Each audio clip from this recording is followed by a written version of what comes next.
আজ থেকে প্রায় ৭,০০০ বছর পূর্বে মহাভারতের যুদ্ধে ভগবান শ্রীকৃষ্ণ অর্জুনকে গীতার উপদেশ প্রদান করেছিলেন। ভগবত গীতায় বলা শ্রীকৃষ্ণের বাণী আজও জীবনে এগিয়ে যাওয়ার অনুপ্রেরণা দেয়। তাই জীবনে যে কোনো সমস্যার সমাধান পেতে এবং জীবনে সফলতা পাওয়ার জন্য ভগবত গীতার কিছু বাণী আমাদের অবশ্যই মনে রাখার প্রয়োজন। ভগবত গীতা শুধুমাত্র এটি ধর্মের জন্যই নয়, এই বইটিকে পৃথিবীর সমস্ত ধর্মের মানুষের পড়া এবং বোঝা উচিত, যাতে সে তার জীবনে সুখ, শান্তি এবং সাফল্য অর্জন করতে পারে। গীতা জীবনে ধর্ম, কর্ম এবং প্রেমের পাঠ শেখায়। শ্রীমদ্ ভগবত গীতার জ্ঞান মানুষের জীবন এবং মৃত্যুর পরবর্তী জীবনের জন্য উপযোগী মনে করা হয়।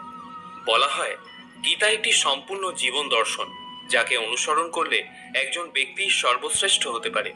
কিন্তু প্রাত্যহিক জীবনের কর্মব্যস্ততার জন্য আমাদের সবার পক্ষে প্রতিদিন গীতা পাঠ করা সম্ভব হয় না। অনেকে মনে করেন ধার্মিকরাই গীতা পাঠ করেন, কিন্তু এটা একেবারেই সঠিক নয়। স্বাধীনতা আন্দোলনের সময় বিপ্লবীদের অন্যতম পাঠ্য ছিল এই ভগবত গীতা। গীতায় ভক্তিযোগের কথা যেমন বলা হয়েছে, তেমনই রয়েছে জ্ঞানযোগ ও কর্মযোগের কথা। বলা হয়, একটি পরিপূর্ণ মানব জীবন কিভাবে গড়ে তোলা যায় তার সন্ধান রয়েছে গীতার প্রতিটি শ্লোকে। গীতার যে অমৃত ধারা 18টি অধ্যায় ধরে প্রবাহিত হয়েছে, তার কিছু সার কথা আজ আমি আপনাদের বলবো। যারা গীতা পাঠ করার সময় পান না, তারা গীতার এই সার কথাগুলি শ্রবণ করলেও গীতা পাঠের ফল অনেকাংশে লাভ করতে পারবেন। শ্রীমদ্ ভগবত গীতা শুদ্ধ সংস্কৃত ও বাংলা ভাষায় লেখা, তবে আপনাদের সুবিধার্থে আমি সহজ বাংলায় গীতার কিছু শ্লোকের সহজ অর্থ আপনাদের সামনে পরিবেশন করছি।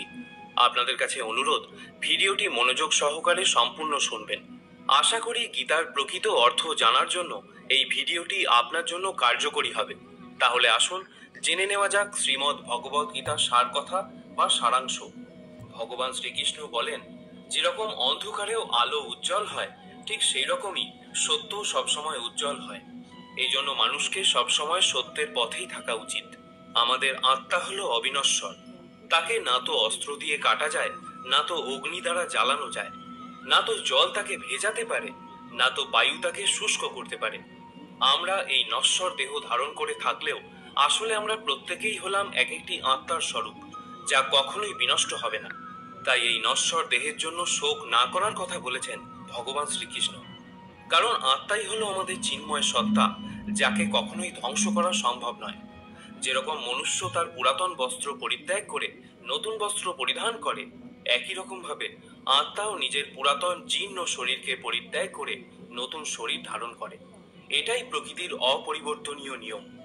এই সত্যকে স্বীকার করে ভয়মুক্ত হয়ে আমাদের জীবনযাপন করা উচিত। যারা প্রকৃত জ্ঞানী ব্যক্তি হয়, তারা না তো জীবিত ব্যক্তির জন্য শোক করেন, না তো মৃত ব্যক্তির জন্য শোক করেন। কারণ তিনি জানেন, যে মারা গেছে সে আবার জন্মগ্রহণ করবে, আর যে জীবিত আছে সে একদিন অবশ্যই মারা যাবে। কর্মই হলো সব থেকে বড় ধর্ম। শ্রীকৃষ্ণ অর্জুনকে বললেন, হে অর্জুন, মানুষ কর্ম করার জন্যই এই পৃথিবীতে জন্মগ্রহণ করে থাকে, আর কর্ম না করে কেউ ক্ষণকালও জীবিত থাকতে পারে না। এমনকি মানুষ যখন নিদ্রারত অবস্থায় থাকে, তখনও তার মস্তিষ্ক কর্ম করতে থাকে। মানুষকে পরিণামের কথা চিন্তা না করে নিজের কর্তব্য পালন করা উচিত। সবসময় ভালো কর্ম করা উচিত, কারণ কর্ম এমন একটি ফসল যা মানুষকে একদিন না একদিন কাটতেই হবে। যা ঘটে গেছে তা ভালোর জন্যই ঘটেছে, আর যা ঘটছে তাও ভালোর জন্যই ঘটছে। যা ঘটবে তাও ভালোর জন্যই ঘটবে। ভগবান আমাদের সেটা দেন না যেটা আমাদের ভালো লাগে, ভগবান আমাদের সেটাই দেন যেটা আমাদের জন্য ভালো। এই পরম সত্য যিনি উপলব্ধি করতে পারেন, তিনি মনুষ্য মধ্যে সবচেয়ে শ্রেষ্ঠ হন। সুখ দুঃখ, মান অপমান, লাভ ক্ষতি, এই বিভিন্ন পরিস্থিতিতে তিনি অটল থাকতে পারেন। এই রকম ব্যক্তিকে ভগবত গীতায় স্থিতপ্রজ্ঞ বলা হয়েছে। তাই হে অর্জুন, তুমি স্থিতপ্রজ্ঞ হওয়ার চেষ্টা করো। তোমার কি হারিয়ে গেছে যে তুমি কাঁদছো? তুমি কি কিছু এনেছিলে যা হারিয়ে গেছে? তুমি কি কিছু সৃষ্টি করেছো যা নষ্ট হয়ে গেছে? না তো তুমি সঙ্গে করে কিছু নিয়ে এসেছো, আর না তো তুমি সাথে করে কিছু নিয়ে যেতে পারবে। তুমি এই পৃথিবীতে খালি হাতেই এসেছো, আর তোমাকে খালি হাতেই এখান থেকে ফিরে যেতে হবে। আজ যা তোমার বলে দাবি করো, তা গতকাল অন্য কারো ছিল, আগামীকাল তা অন্য কারো হয়ে যাবে। পরিবর্তনই হলো সংসারের নিয়ম। তুমি যেটা নিজের মনে করে মগ্ন হয়ে আছো, এই প্রসন্নতাই তোমার দুঃখের প্রধান কারণ হয়ে দাঁড়াবে। মনে রেখো, কোনো জাগতিক বস্তুই তোমার নিজের নয়। সেটা বস্তু হোক বা ব্যক্তি, সেটা অনুভূতি হোক বা উপলব্ধি, যাকে তুমি মৃত্যু ভাবো সেটাই হলো আসল জীবন। মহাকাল তোমাকে এক মুহূর্তে কোটি লোকের অধিপতিও করে দিতে পারে, আবার নিঃস্বও করে দিতে পারে। তোমার আমার ছোট বড় আপন পর এইসব অনুভূতি মন থেকে মুছে দাও, তাহলে তুমি সবার আর সবাই তোমার হয়ে যাবে। এই শরীর তোমার নয়, তুমিও এই শরীরের নয়। এই শরীর পৃথিবী, জল, অগ্নি, বায়ু, আকাশ দ্বারা সৃষ্ট। আর এমন একদিন আসবে যেদিন তুমি এগুলোতেই মিশে যাবে, কিন্তু আত্মা স্থির। তাহলে তুমি কে? তুমি নিজেকে ভগবানের ওপর ছেড়ে দাও। তোমার জন্য এটাই সর্বোত্তম উপায়। যিনি পরমেশ্বরের সমর্থন পেয়ে যান, তিনি ভয়, চিন্তা, উদ্বেগ, হতাশা ইত্যাদি থেকে মুক্ত হয়ে যান। ভগবান শ্রীকৃষ্ণ বলেন, আমি সবের শুরু। আমি শুরুর আগেও ছিলাম, আর সবকিছু শেষ হয়ে যাবার পরেও থাকবো। সবই আমার মধ্যে, আর আমি সবার মধ্যে। এই পৃথিবী, চন্দ্র, সূর্য, মাটি, বায়ু, জল সব আমিই বানিয়েছি। আমি ভগবান, শয়তান, রাক্ষস এবং মানুষ সৃষ্টি করেছি। আমি ব্রহ্মা, আমি বিষ্ণু, আবার আমি হলাম মহেশ্বর। ভগবান বলেন, সমস্যা থেকে পালিয়ে যাওয়া নতুন সমস্যাকে আমন্ত্রণ জানানোর শামিল। জীবনের সব মুহূর্তে নতুন নতুন সমস্যা আর প্রতিকূলতার মুখোমুখি আমাদের হতেই হয়, এবং এটাই জীবনের অটল সত্য। একটা শান্ত সমুদ্রে একজন নাবিক কখনোই দক্ষ হয়ে উঠতে পারে না। দক্ষ হওয়ার জন্য তাকে সামুদ্রিক ঝড়ের মুখোমুখি হতেই হয়। অন্ধকারে অন্ধ হয়ে যাওয়া লোক না তো নিজের দোষ দেখতে পায়, না তো অন্যের গুণ। মনে রেখো, কেউ কারোর অভাবে মরে যায় না। সময় সবাইকে একদিন বাঁচতে শিখিয়েই দেয়। জীবন একবারই পাওয়া যায়, এটা সম্পূর্ণ ভুল কথা, কারণ মৃত্যুই একবার পাওয়া যায়। জীবন তো প্রতিদিনই আমরা পেয়ে থাকি। অন্ধকারাচ্ছন্ন রাত্রি যদি এসে থাকে, তাহলে আলোকিত প্রকাশ নিয়ে সূর্য অবশ্যই আসে। রোগ যদি এসে থাকে, তাহলে তার ওষুধও অবশ্যই আসে। সমস্যা যদি আসে, তাহলে সেই সমস্যার সমাধানও নিজে থেকেই আমাদের কাছে চলে আসে। এই সংসার, এই জীবনের শুধুমাত্র একটাই নিয়ম আছে, আর তা হলো এটাই, এই সংসার হলো চক্রের মতো। এখানে শাশ্বত বলে কিছু নেই, নিত্য বলে কিছু নেই। যা কিছু রয়েছে তা বদলাতে চলেছে। যদি তোমার জীবনে দুঃখ থাকে, সমস্যা থাকে, যদি তুমি বিপদ দ্বারা আচ্ছন্ন থাকো, তাহলে মনে রেখো, সবকিছু বদলে যেতে চলেছে। দুঃখের সময় কেঁদো না, মনকে আরো দুঃখী করে তুলো না, কারণ এখানে যা কিছুই এসেছে তা যাওয়ার জন্যই এসেছে। তাহলে এত চিন্তা কিসের? তাকে কখনো খুঁজো না যে পৃথিবীতে সবচেয়ে সুন্দর, বরং তাকে খোঁজো যার জন্য তোমার পৃথিবী সুন্দর হয়ে যাবে। সুখ মানুষের জীবনে অহংকারের পরীক্ষা নেয়, আর দুঃখ ধৈর্যের পরীক্ষা নেয়। একজন শিক্ষিত মানুষের মধ্যে মনুষ্যত্ব না থাকলে সেই শিক্ষা মূল্যহীন হয়ে যায়। যদি কেউ তোমাকে কখনো নিচে নামানোর চেষ্টা করে, তাহলে বুঝে নিও তুমি আগে থেকেই তার চেয়ে ওপরে আছো। মনে রেখো, যাই হয়ে যাক না কেন, নিজের প্রতিভার অহংকার কখনো করো না। পাথর যখন জলে পড়ে যায়, তখন সেটা নিজের ওজনের কারণে জলে ডুবেও যায়। অনেকেই মনে করে যে সংসারের কাজকর্ম ত্যাগ করাই হলো সন্ন্যাস। কাজকে তারা বন্ধন বা দুঃখের কারণ বলে মনে করে, তাই সকল রকম কাজকেই পরিত্যাজ্য মনে করে। কিন্তু তারা ভুল করে।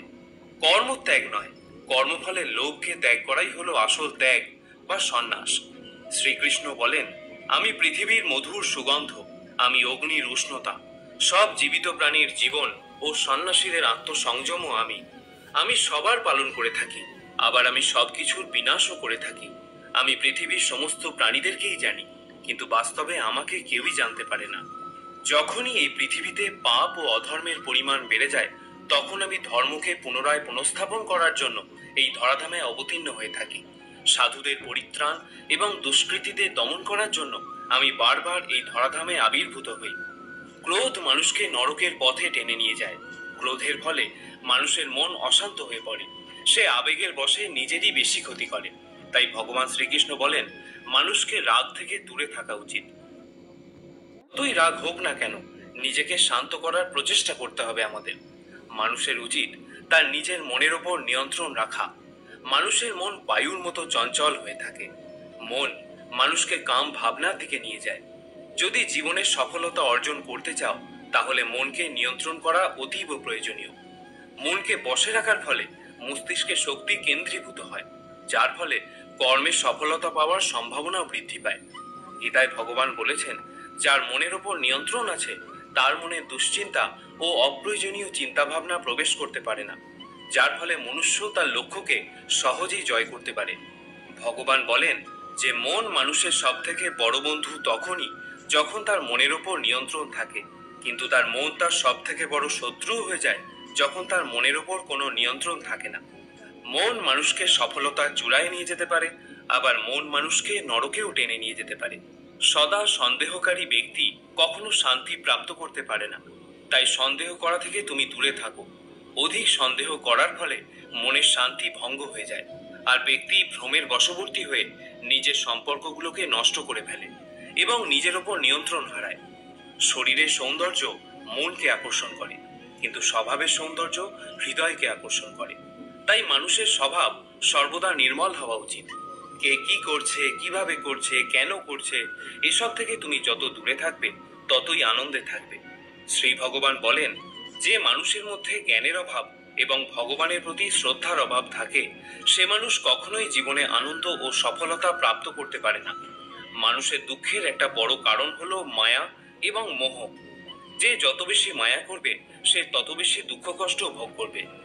যদি তুমি কারোর ভালো না করতে পারো তাহলে তার খারাপও করো না, কারণ পৃথিবী দুর্বল হতে পারে, কিন্তু পৃথিবী যিনি বানিয়েছেন তিনি কখনোই দুর্বল হতে পারেন না। সত্য কখনো দাবি করে না যে আমি সত্য, কিন্তু মিথ্যা সবসময় দাবি করে যে শুধু আমিই সত্য। এই সমগ্র সংসারে কেউ মহান হয়ে জন্মগ্রহণ করে না, তার কর্মই তাকে মহান করে তোলে। সঠিক কর্ম সেটা নয় যার পরিণাম সর্বদা সঠিক হয়, বরং সঠিক কর্ম হলো সেটা যার উদ্দেশ্য কখনো খারাপ হয় না। মনুষ্য সর্বদা তার ভাগ্যকে দোষারোপ করে, এটা জেনেও যে ভাগ্যের ওপরেও হলো তার কর্ম, যা তার নিজের হাতেই আছে। মানুষের জন্মের সাথে সাথে তার মৃত্যুও নির্ধারিত হয়ে যায়। জন্ম নেওয়া ব্যক্তিদের মৃত্যু ততটাই স্বাভাবিক যতটা মৃত ব্যক্তিদের আবার জন্ম নেওয়া। তাই যা অপরিহার্য এবং অবশ্যম্ভাবী তার জন্য শোক করো না। মনুষ্য তার হৃদয় দিয়ে যা দান করতে পারে হাত দিয়ে তা করতে পারে না, আর নিশ্চুপ থেকে সে যা বলতে পারে তা শব্দ দিয়ে প্রকাশ করতে পারে না। কোনো ব্যক্তি না তো সময়ের আগে না তো ভাগ্যের থেকে অধিক কিছু পাবে। সময়ের আগে কোনো কিছু পাওয়ার ইচ্ছাই মানুষের দুঃখের প্রধান কারণ হয়ে দাঁড়ায়। ইতিহাস বলে গতকাল সুখের ছিল, বিজ্ঞান বলে আগামীকাল সুখের হবে, কিন্তু ধর্ম বলে যদি মানুষের মন পরিষ্কার ও নির্মল হয় তাহলে প্রতিটা দিনই সুখের হবে। ভালো কর্ম করার পরেও লোক তোমার খারাপ কর্মটাকেই মনে রাখবে। তাই কে কি বলছে তাতে মনোযোগ না দিয়ে নিজের কর্ম করতে থাকো। যতটা সম্ভব নিশ্চুপ থাকাই শ্রেয়, কারণ জেনে রেখো আমাদের মুখের কথাই আমাদেরকে পাপ কর্মের দিকে প্রথমে আকর্ষণ করে। ভগবত গীতায় শ্রীকৃষ্ণ অর্জুনকে বলেছিলেন, হে অর্জুন, আমার পরম ভক্ত যে সর্বদা সব কাজের প্রথমে আমাকেই স্মরণ করে এবং একক চিত্তে আমার উপাসনা করে, আমি তাকে সর্বদা রক্ষা করি।